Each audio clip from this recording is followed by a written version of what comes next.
mengganggu waktunya. Tujuan saya ke sini yaitu saya ingin mewawancarai Burus mengenai pengambilan keputusan.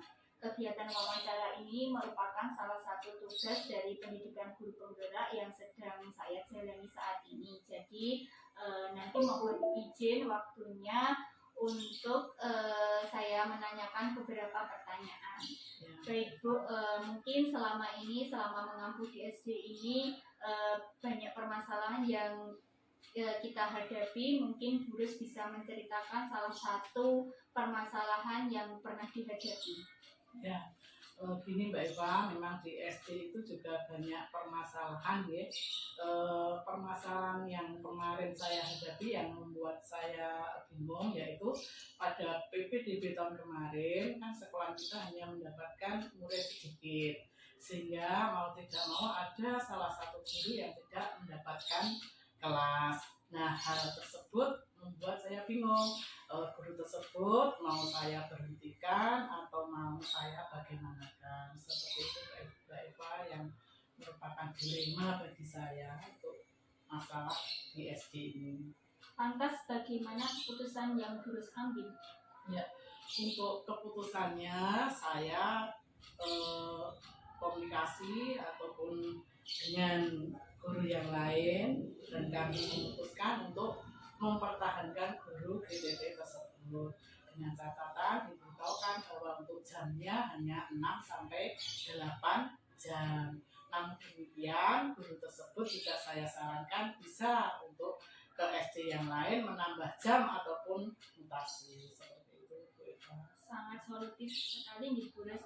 Jadi begini Bu, dalam modul pembelajaran yang saya pelajari itu terdapat 2 dilema, yaitu dilema etika dan rujukan moral. Di mana dilema etika itu merupakan dilema kebenaran lawan kebenaran, sedangkan untuk rujukan moral itu kebenaran lawan kesalahan.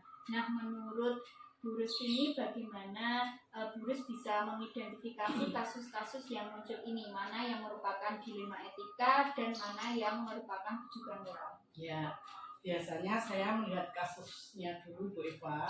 Biasanya kalau kasus tersebut berhubungan dengan ranah hukum, berarti itu merupakan rujukan moral.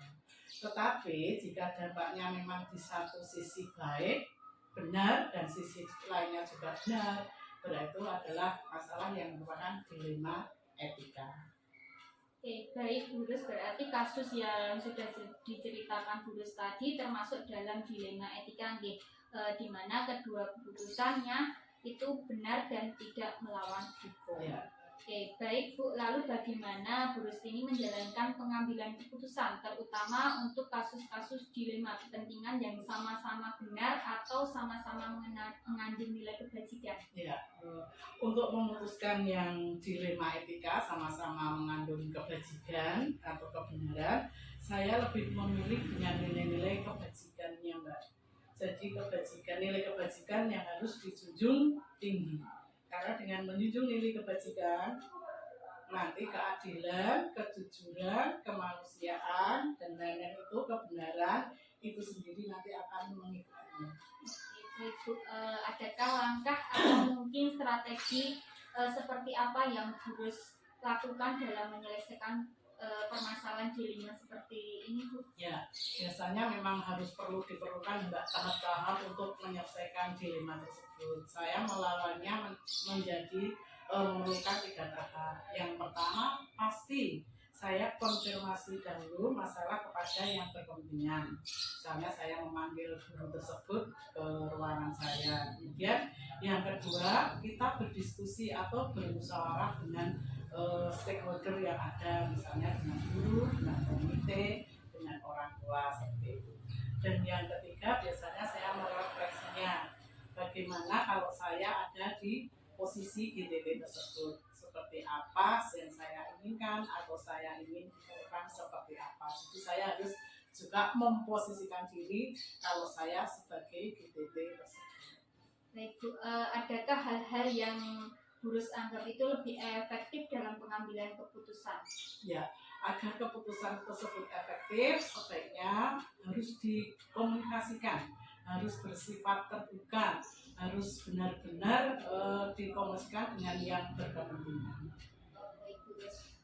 adakah yang menurut Gurus itu merupakan tantangan dalam pengambilan keputusan pada kasus-kasus dilema etika? Ya, untuk tantangan dalam memutuskan dilema etika hanya satu Mbak bagi saya, yaitu adanya keterbukaan.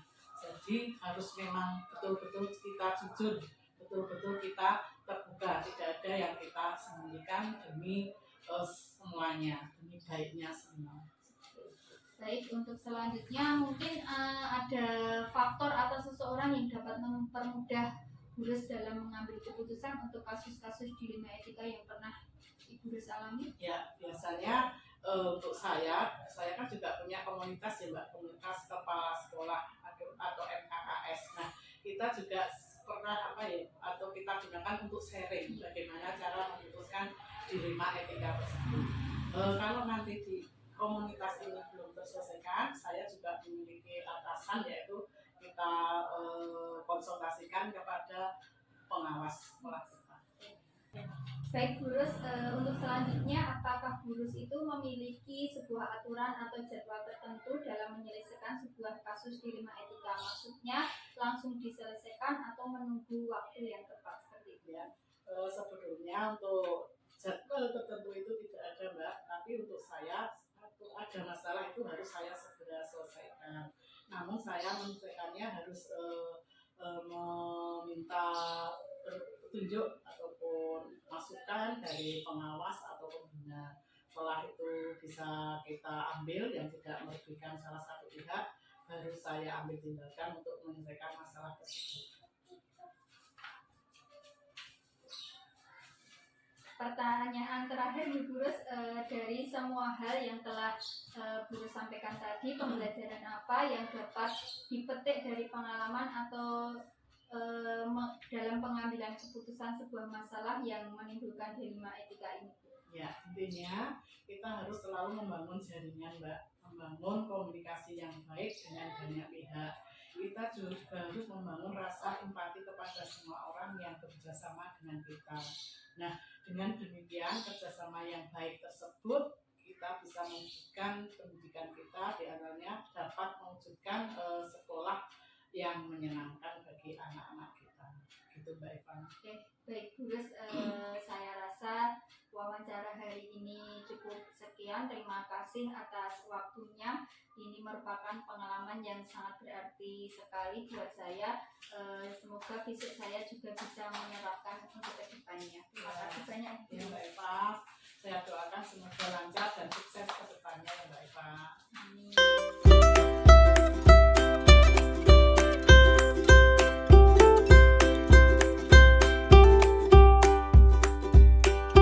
Sebelumnya selamat pagi Ibu. Selamat pagi.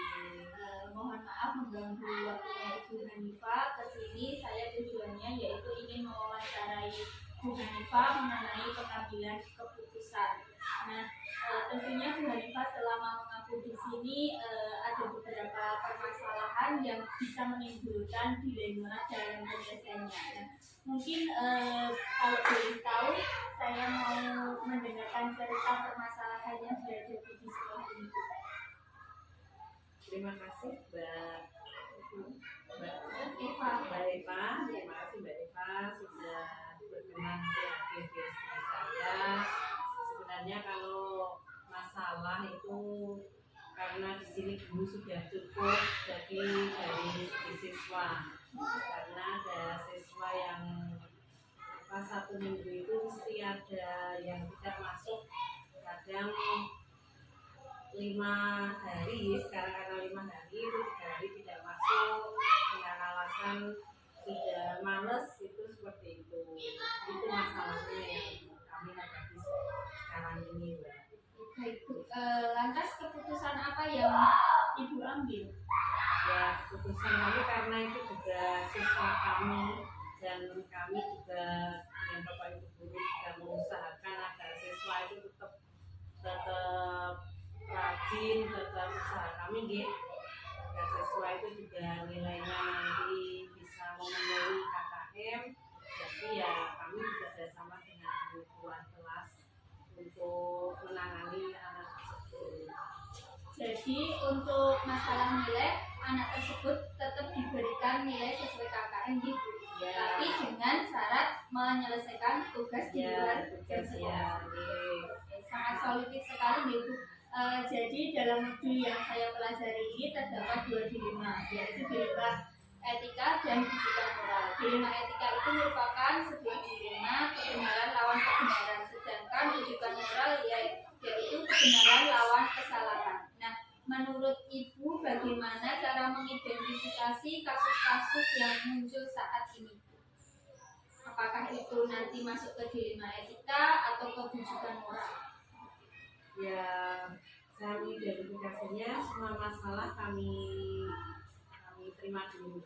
Jadi masalah dari guru, masalah dari siswa, itu kami identifikasi dulu, kami kumpulkan. Nah, seperti itu kemudian kami bersama-sama dengan Bapak Ibu guru, karena utama kita adalah siswa, jadi kami menangani siswa terlebih dahulu. Oke, baik. Berarti permasalahan yang tadi Ibu ceritakan itu termasuk ke dilema etika nih, Bu. Ya. Karena tidak melawan hukum tetapi melanggar etika karena Ya. menaikkan KKM, ya seharusnya kan tidak KKM tapi diberikan nilai KKM seperti itu. Yang baik Bu, lalu bagaimana Ibu menjalankan keputusan terutama untuk kasus-kasus dilema kepentingan yang sama-sama benar atau sama-sama mengandung nilai kebajikan? Karena itu juga itu tadi tidak melanggar hukum dan harus kita selesaikan. Iya. Karena demi sekolah juga, demi anak itu juga. Jadi ya kami dengan solusi, misalnya anak kami bersama dengan orang tuanya, agar orang tuanya di rumah kita sama-sama guru di sekolah memberi motivasi, di rumah juga orang tuanya selalu mengingatkan itu yang pertama. Mungkin ada strategi yang lainnya selain berkomunikasi dengan orang tuanya? Ya, dengan siswa itu secara langsung Ya, diberikan pendampingan khusus gitu ya. pendampingan dia. Baik Bu, untuk selanjutnya yaitu adakah waktu atau jadwal tertentu untuk menyelesaikan permasalahan seperti yang Ibu ceritakan tadi? Kalau jadwal itu kami tergantung siswanya. Kita lihat siswanya, kalau sudah ada peningkatan, nah itu nanti juga kita memberi nasihat, membimbing juga tidak seperti kemarin satu rutin memberi tugas. Kasihan anaknya malah nanti malah bersikap yang lebih mundur lagi. Jadi ya kami misalnya kita kasih waktu, kemudian kita memberinya. Berarti menyesuaikan kondisi. Iya. Lalu bagaimana Ibu mengambil keputusan itu dianggap yang paling efektif?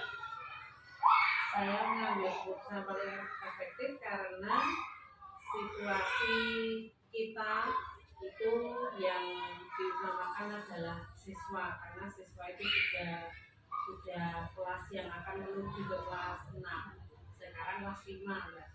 Di kelas 5, jadi kan nanti menuju kelas 6 harus lebih maksimal lagi belajarnya. Jadi kami berusaha sama wali kelas, sama orang tua untuk selalu mengingatkan anak tersebut untuk rajin sekolah. Baik Bu, menurut Ibu apakah ada tantangan dalam pengambilan keputusan dilema etika tersebut? Ya ada kendala dari wali juga, karena dari rumah itu mungkin ada masalah dari anaknya, orang tuanya agak bermasalah, jadi mungkin itu yang mempengaruhi siswa. Kemudian pembiasaan juga itu yang terkendala. Baik Bu, jadi tadi selain dengan orang tuanya juga dengan siswanya. Iya. Oke, mungkin ada faktor-faktor yang dapat mempermudah Ibu dalam menyelesaikan atau mengambil sebuah keputusan. Mungkin ada seseorang yang bisa membantu dalam menyelesaikan keputusan tersebut. Kalau bisa pendapat-pendapat dari kelas sebelumnya biasanya. Kalau dulu tidak, Versi dari ya, sebelumnya ya gitu ya. dari dulu yang adik kelasnya sebelum naik kelas 5, dulu di kelas 5 tidak seperti ini Bu. Jadi saya minta pendapatnya. Baik Bu, untuk pertanyaan terakhir nih, dari semua hal yang Ibu ceritakan tadi, tentunya ada hal baik yang bisa dipetik dari pengalaman atau Ibu yang sampaikan tadi. Mungkin ada pengalaman yang bisa dipetiknya Bu? Ya, dari peristiwa tersebut, jadi kami mulai dari kelas 1 misalnya jadi bisa mengidentifikasi anak-anak yang ini berpeluang misalnya untuk tidak ukuran kaki dan seperti itu bisa kami apa terjadi daripada misalnya kalau sakit kan lebih baik sebelumnya Iya. Baik Bu, mungkin cukup sekian kegiatan wawancara pada pagi hari ini. Terima kasih sekali atas waktunya, telah meluangkan waktunya dan ini menjadikan pengalaman saya untuk kedepannya.